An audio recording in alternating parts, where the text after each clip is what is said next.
So last week I made a short video talking about how I thought that Andrea Rossi might be getting closer to the time when he would announce that he would be going into production. Well, it hasn't happened yet, but we got a little bit closer this week because Rossi made this comment on his blog in response to a question from a reader. He said, "We have already made enough demonstrations, and from now on we'll focus only to organize introducing, manufacturing, and distributing, after which anybody will be able to buy the ECAT and make all the tests they want. The next video of the ECAT will not be a demonstration or a test, but the presentation of the product, introducing it in the market. This will be possible thanks to the successful demo of the Renault Twizy, property of an independent expert, that has been powered by the ECAT." Another comment, he said, "Thanks to the Latino demo, we are approaching the target," meaning the target of 1 million 100-watt unit pre-orders, which was the goal of the Renault Twizy race. The video of the ECAT powering a heater will be made when we will introduce the product. So he is not going to do another demo. I think maybe he feels like he's got enough pre-orders at this point. He says we're approaching the target. Maybe we don't have them fully in the pre-order bank yet, but says they're approaching, getting there. And maybe he just doesn't want to be distracted. Knowing Andrea Rossi, he seemed, from my experience with him, he focuses pretty hard on one thing at a time and doesn't like to get distracted from one thing. So I think maybe he felt like another demo would be another distraction for him. I'm not sure. That's just kind of the way I feel like his mind works. He is up against it. This is not an easy thing to do. He's basically trying to persuade people that it's worth their time to pre-order an impossible invention, as Mats Luhan's book was aptly named.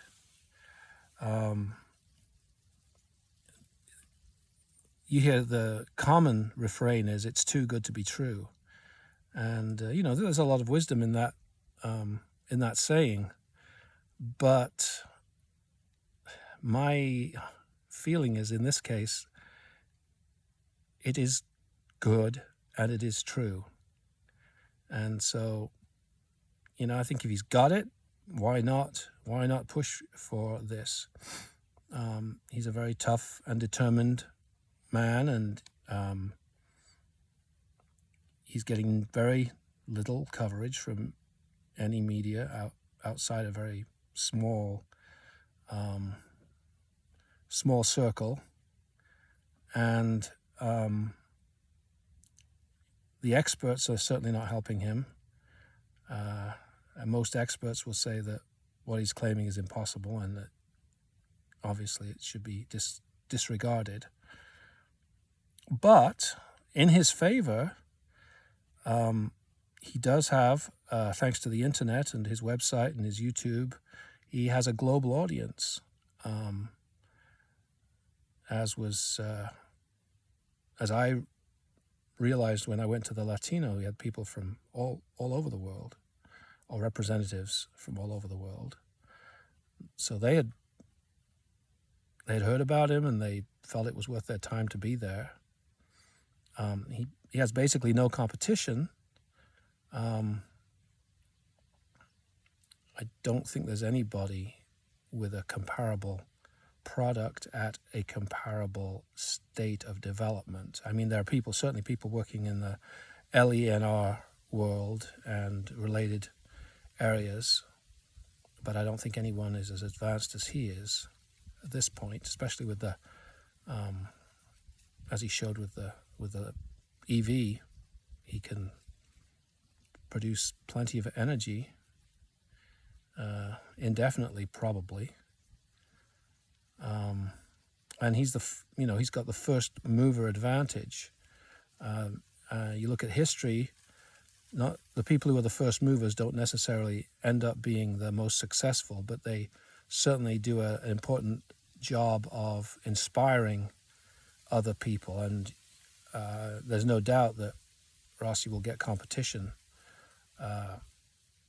as soon as he releases the product, as soon as people realize it's possible to do. And he knows, and I think we all realize, that there'll be plenty of people, once they get their hands on one of these devices, so that they'll open it up and look inside and try and figure out how he's doing what he's doing.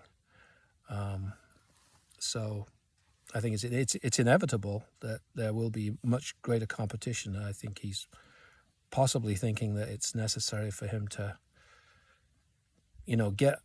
get out there in front and hopefully, he probably hopes that he has an advantage for quite some time. And another advantage that he has, of course, with this product is it's something that almost everybody will want. Everybody in the world uses energy. And, the market is absolutely enormous. The need is absolutely enormous. It's just a matter of breaking down the barrier of disbelief. I think the people who will be the first people to place pre-orders and make purchases are people who probably think a little bit outside the box. That's probably the way they think. They don't wait necessarily for the experts to give them advice. There are people who are willing to take a risk. And honestly, there really is not a whole lot of risk involved with this. It doesn't cost anything to place a pre-order. And if you read the terms and conditions, once you purchase it and once you receive it, you have a 60-day right to return for a full refund if it doesn't perform as described. And then there's a 3-year warranty on top of that. And then, of course, then you've got the 100,000 hours of continuous use is what they project. This week he made a statement saying that after 10 years, if you want to recycle your ECAT, you can turn it in after 10 years and get a replacement for 30% of your original cost. And so there's a little bit of a comfort there. I mean, if you make a huge capital expenditure and it's expires at the end of 10 years, maybe it's a bit of a loss to you. But if you have that knowledge that you can get it at a much reduced price, replace it at a much reduced price, perhaps that will be a comfort for some people placing pre-orders. And then just today, actually, another development was that he, on the ECAT, the New Fire website, there are now, you can pre-order pre-built generators of different powers, ranging from 1 kilowatt to 10 kilowatts. So that would be helpful for people who maybe don't have the know-how or don't want to have the responsibility of connecting lots of small ECATs together. You can just get a pre-assembled generator, essentially for the same price as you would if you had bought the individual cells. So I think that's possibly an effort to attract more pre-orders, make it a little easier for people to contemplate getting their hands on an ECAT and using it. Because, 100 watts, you can do a few things with it, but I think a lot of people are thinking, I want to power my home. To power everything in your home, depending on the size of your home and what you run, 5 kilowatt is probably fairly a small generator. 10 kilowatt would probably be more typical for a lot of people. But anyway, I think that might be an attractive option and might help with the pre-order count. So he has not committed to any date as yet. So we're still in the dark with that. So that's kind of what happened this week in the ECAT realm. And thank you for watching.